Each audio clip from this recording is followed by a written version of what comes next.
Ya, jadi kalau mencium tangan sebenarnya nggak ada masalah ya. Tapi yang menjadi masalah menundukkan kepala, jangan sampai ruku. Karena ruku itu ibadah.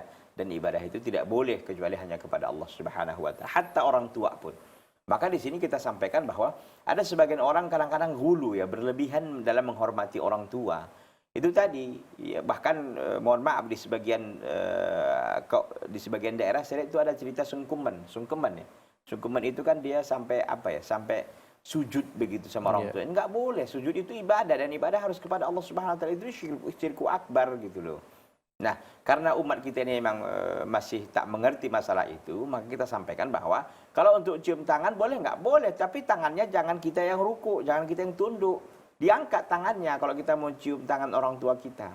Nah, begitu caranya. Jangan kita yang tunduk-tunduk, akhirnya bisa batas ruku itu. Dan ruku itu kan ibadah, nggak boleh kita berikan kepada selain Allah Subhanahu wa taala. Maka caranya bagaimana? Ya kita angkat tangan mereka ya ke atas ya. Nggak ada masalah kita cium. Nah, kan nggak mesti kita tunduk gitu kan. Iya. Kan orang tua kita kan nggak juga mengendikan kita tunduk begitu kan. Yang penting kita cium tangannya udah selesai begitu. Baik. Ya Allah taala.